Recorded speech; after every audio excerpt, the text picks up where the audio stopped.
AM meeting and related meetings. Right before us are Vice Minister of the Republic of Indonesia, Pak Jerry Sambuaga, Chief Minister, and Deputy Secretary General of ASEAN for ASEAN Economic Community, Pak Satvinder Singh. Good day to you, sir. And we will have 3 questions for this press conference. The first one will be for Pak Jerry to deliver speech for 10 minutes, then moving on to Pak Satvinder for another 10 minutes, then we move on to Q&A session. We will start with Mr. Jerry. If you want to share a few words about what we have come up in this evening, Pak Jerry, the floor is yours. Terima kasih. Ini pakai bahasa Inggris atau bahasa Indonesia? Bahasa Inggris ya. Alright, good afternoon, His Excellency, Satvinder Singh, the DSG of ASEAN, distinguished members of the media from all ASEAN member states. Ladies and gentlemen, I would like to convey my appreciation for all parties, particularly our colleagues from Kementerian Perdagangan that have made this event possible. Indonesia held the 55th IAM meeting and meetings in Semarang to promote the diversity, culture, and potential this city can offer to the Southeast Asian regions.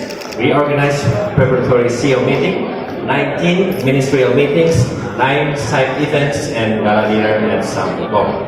17 ministers, 7 vice ministers, the Secretary General of ASEAN, including senior officials and their delegations, from the ASEAN member states, Timor-Leste, ASEAN Dialogue and Strategic Partners, international business associations, and international organizations. So in total, the delegates, 603 attended this meeting. From 7 ASEAN's priority economic deliverables, the PED during Indonesia's chairmanship have been fully endorsed and finalized, namely, number 1, the conclusion of the negotiation of the ASEAN Services Facilitation Framework, ASFF. Second, the endorsement of leader statement on the development of the Digital Economic Framework Agreement, DEFA. Third, the signing of the second protocol to amend the AANZ FTA, Australia and New Zealand FTA, signed on 21st of August 2023. Fourth, the endorsement of the Ministerial Declaration on the ASEAN Industrial Project-Based Initiative. And number 5, the term of reference to establish an RCEP support unit, RSU, within the ASEAN Secretariat in 2024. 2 of remaining PED will be fully implemented by the end of this year, namely full implementation of EFOMD through ASW, ASEAN Single Window, and roadmap of ASEAN harmonized standards to support sustainable development goals. Other outcomes from 55th IAM, including first, the signing of 4 MRAs to facilitate trade in goods in ASEAN in several sectors. Second, the signing of MOU between ASEAN and the World Intellectual Property Organization, or WIPO, and the launch of IP Register. Number 3, the announcement of the finalization of the first protocol to amend the HAKFTA. And other than that, 9 side events have been successfully conducted. Among others, the launch of the new ASEAN Tariff Finder, the physical launch of the ASEAN Online Sale Day, and the launch of SME exhibition. His Excellency, Mr. Satvinder Singh, Mr. DSG, you may take the floor. Thank you.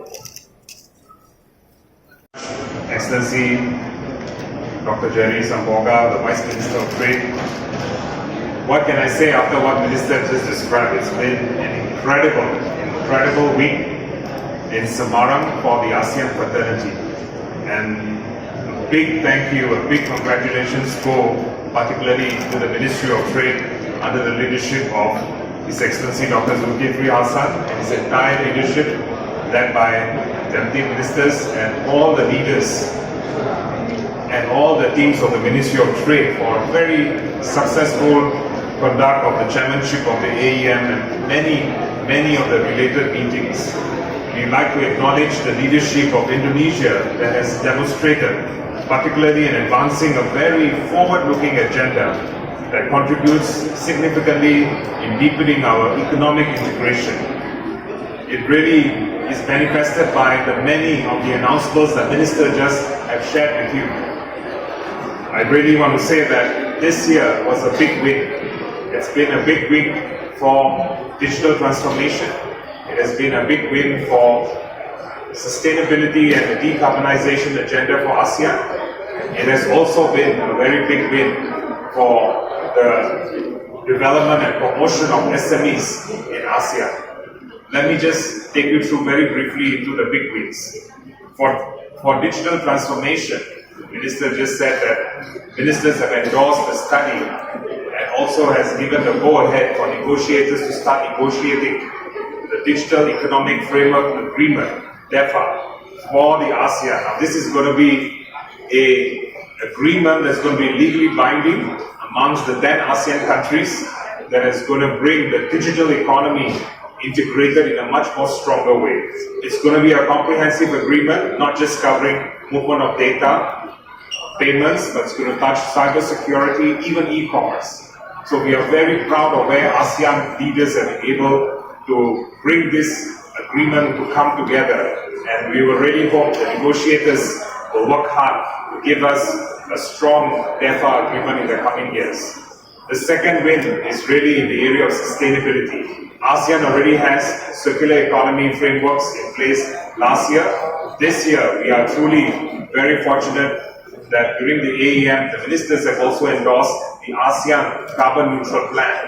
Now, this is a plan that's dedicated towards bringing together, designing a credible, structured pathway that will accelerate our entire region's journey towards transiting to a low-carbon future. Now, this strategy is a complementary strategy on top of each of the national NDP plans of the 10 ASEAN member countries. It's a complementary strategy that highlights 16 key priority areas where ASEAN is telling the world that this is what we are going to be pushing and resourcing ourselves as a region as we move towards decarbonization. So this is a significant piece of support work that ASEAN has created in order to help each of the 10 ASEAN member states in their decarbonization journey, obviously led by Indonesia leadership. The third area that I want to share about is really about SMEs wins. This is a year where SMEs are getting a lot of tools for them to be able to grow, not just within domestically, but also to grow internationally. One of the biggest things that we have done this year is, of course, the coming together of many economic agreements. The RCEP agreement is in full ratification. All 15 members of RCEP, the biggest FTA in the world, have their agreement in place. The ASEAN team is also working very hard to upgrade our ATIGA agreement. This is the FTA within the 10 ASEAN member states. We have also done substantial work this year. There was an update given to the ministers how the SME chapters have been done effectively this year. Now, on top of that, in order to navigate how to use FTAs, ASEAN has many FTAs today. Under the leadership of Indonesia, we have launched the ASEAN Tariff Finder tool. This is going to be a live tool available on the smartphones for all businesses in ASEAN, where businesses will be able to now navigate, help themselves of how do you use the various free trade agreements to the best of ability as you are importing and exporting your products. This has always been one of the gripes of businessmen, and I think this is going to be a fundamental important gift under the Indonesian chairmanship to the private sector of ASEAN. We are very pleased with that. Now, on top of that, together with WIPO, right, Intellectual Property Organization, the ASEAN fraternity have also signed MOUs, and part of the cooperation this year, we also launched under Indonesia's leadership the ASEAN Intellectual Property Register. Again, it's going to be a wonderful platform for businesses to be able to go to a one space, one platform, when you are actually looking for IP registration, trademarks, covering all of the 10 countries. Many global companies are complaining to us, it's so difficult to navigate 10 countries.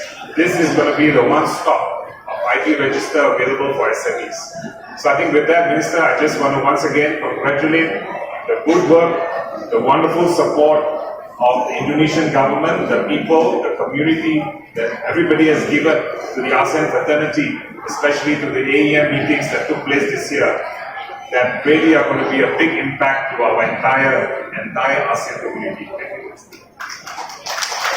Thank you, Pak. Luas bagi negara-negara ASEAN. Silakan Pak Jerry. Terima kasih. Speak in bahasa Indonesia ya.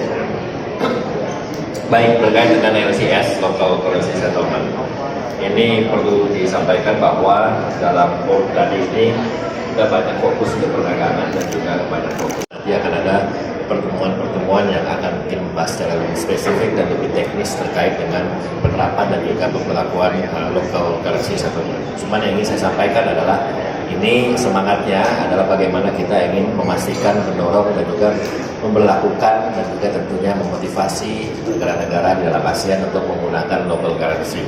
Nah, ini mungkin sudah beberapa kali teman-teman media sudah mengetahui dalam beberapa kesempatan ya. Ini Indonesia dan juga beberapa negara ASEAN. Contohnya, konkretnya, ini kita sudah kerjasama dengan beberapa bank sentral di negara ASEAN, dari BI di Indonesia dan juga dari bank-bank di beberapa bank di negara ASEAN.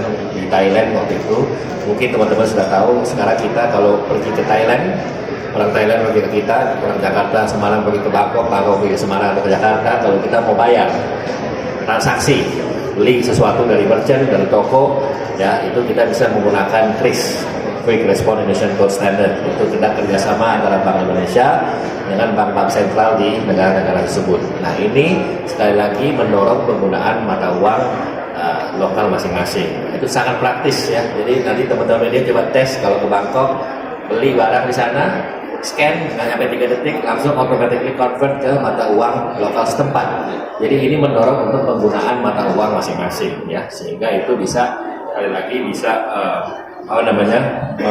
memaksimalkan nilai daripada currency lokal di masing-masing negara. Dan ini bukan cuma di Thailand, tapi juga sudah dites akan nanti kedepannya di Malaysia dan juga di Singapura. Dan kami berharap ini juga akan semakin berkembang sekali lagi untuk mendorong penguatan dan juga mendorong nilai dan juga pemberlakuan dari mata uang lokal masing-masing ya. Jadi itu untuk jawabannya saya kira.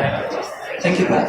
And the next 5 years, you're going to see a very significant change in not only from governments doing what they need to do and the regional organizations and private sector investors coming together to invest, but you're going to EM25 ini sangat membawa manfaat dan sangat membawa hasil atau deliverables yang sangat signifikan. Prioritas capaian ekonomi kita, ini kita yang berpengaruh langsung kepada food security dan juga perubahan iklim. Saya sebut langsung, saya kutip satu, ASEAN Leaders Declaration on Strengthening Food Security. Kedua, Development of the Electric Vehicles, tadi yang Pak Yusri baru sampaikan, Ecosystem and Development of ASEAN Blue Economy. Dan yang ketiga, Framework Declaration on Sustainable Energy Security through Interconnectivity and Market Integration. Nah, ini Bapak Ibu sekalian, kawan-kawan media, ini menunjukkan bahwa komitmen ASEAN terhadap ya, apa yang menjadi prioritas selama ini, mulai dari clean energy, clean economy, lalu juga tentunya digitalisasi, sustainability, dan tentunya sesuatu yang hal yang sifatnya ramah dengan lingkungan, dan semuanya itu di develop dan juga dirumuskan dan juga diformulasikan dan juga diimplementasikan dalam sebuah semangat yang kolektif di forum-forum ASEAN. Kita bisa melihat langsung bagaimana komitmen negara-negara ASEAN termasuk Indonesia. Contohnya tadi seperti electric vehicles, bagaimana kita mendorong penggunaan, implementasi, dan tentunya kita juga memotivasi dan memberikan semacam sosialisasi pentingnya terkait dengan hal-hal atau kebijakan-kebijakan yang pro lingkungan, yang ramah lingkungan, yang berkaitan dengan green economy dan juga green energy. Nah, oleh karena itu saya pikir itu juga sudah menjadi komitmen kita sebelumnya, di mana khususnya terkait dengan EV, electric vehicles, itu sudah dideklarasikan oleh pemimpin ASEAN pada bulan Mei yang lalu di Labuan Bajo, di mana para pemimpin kita di ASEAN komitmen untuk mensupport terwujudnya ekosistem ya dari kendaraan listrik. Dan saya harap ini kedepannya tidak hanya dari ASEAN tetapi juga negara-negara lain juga akan melakukan hal yang sama, memberikan dukungan yang tentunya akan semakin memperluas ya penggunaan dan juga definisi terhadap apa yang namanya pro lingkungan. Nah, mungkin saya tambahkan sedikit kalau ada pertanyaan tadi soal Eropa, betul ya? Coba mungkin ditanyakan dulu biar teman-teman media juga. Bagaimana respon EU terkait sikap Indonesia dan ASEAN yang menyuarakan keadilan dan kesetaraan dalam perdagangan bebas saat pertemuan konsultatif PMI, Pak? Ya, saya pikir bagus ya Eropa itu menyuarakan keadilan kesetaraan. Yang penting adalah konsistensi. Mereka juga konsisten.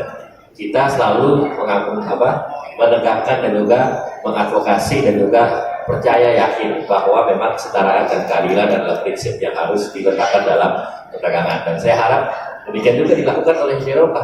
terhadap standar-standar keberimbangan, terhadap standar-standar keadilan, terhadap standar-standar persamaan, ya, equality, dan juga fairness, itu juga harus diterapkan dengan standar yang tidak bias. Ketika kita menerapkan sebuah kesetaraan, keseimbangan, dan keadilan, tidak boleh bias, ya. Dan ini harus mendapatkan pemahaman yang sama, yang objektif, ya. Tidak bisa klaim-klaim sepihak, tidak bisa klaim-klaim yang hanya dilakukan oleh negara-negara tertentu.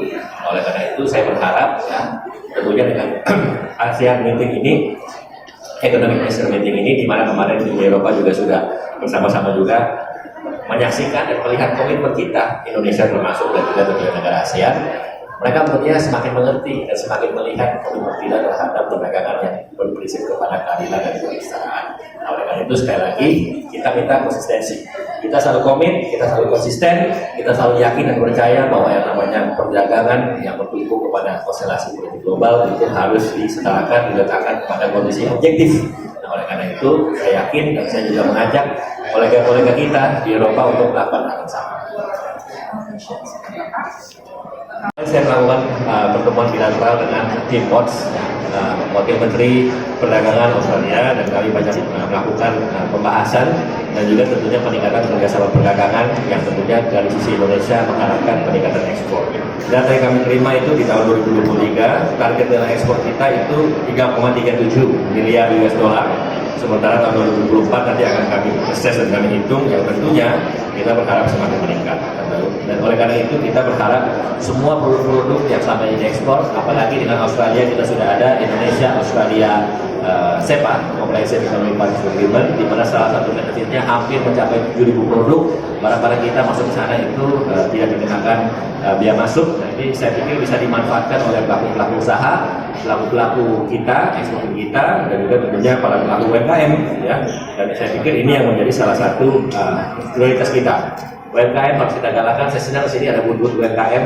Saya sarankan teman-teman media nanti juga beli juga produk UMKM, ya. Karena itu mendukung juga apa yang kita sedang genjot, produksi, peningkatan produksi UMKM di dalam negeri. Contoh konkret, saya hari ini pakai kacamata, ini kacamata UMKM, Pak. Ya, untuk media bisa lihat, ini kacamata dari Bali, produk karya anak bangsa, made in Indonesia 100%. Jam tangan yang saya pakai ini, yang warna kuning ini, ya, yang warna kuning saya pakai. Ini bisa di ini kategorinya UMKM, produk ekspor, made in Indonesia 100%. Sepatu yang saya pakai juga sama, made in Indonesia 100%. Jas juga sama, kainnya juga dari lokal, saya jahit. Ya. Jadi atas sampai bawah produk lokal, komitmen kita kepada UMKM, komitmen kita kepada produk-produk karya anak bangsa. Jadi sekali lagi ini adalah salah satu contoh konkret yang kita lakukan, tidak cuma slogan, tidak cuma awal-awal, tapi memang kita praktikkan sehari-hari. Lalu soal yang ekspor RCEP, ya, pertanyaannya. Ini pertanyaan terakhir mungkin peluang ekspor masuk negara-negara ASEAN untuk gimana produk-produk kita bisa merajai di teman-teman di negara-negara di ASEAN. Ini data yang kami terima, ekspor non-migas Indonesia ke 14 negara ASEAN selama 5 tahun terakhir, trennya positif 20,09%. 2022 totalnya itu mewakili kawasan ASEAN itu 56,02% yang non-migas. Total ekspor kita itu 154,61 miliar US dollar. Jadi artinya, Ibu sekalian, kawan-kawan, ini adalah sebuah tren yang signifikan, sebuah kondisi di mana kita juga selalu memprioritaskan ekspor, dan dengan semua kerjasama, dengan semua kesepakatan, dengan semua rencana, dengan semua hal-hal yang kita rumuskan dan kita putuskan dalam forum ASEAN, saya yakin dan percaya akan semakin meningkatkan produk-produk kita untuk bisa diekspor ke negara-negara ASEAN. Pak Jerry.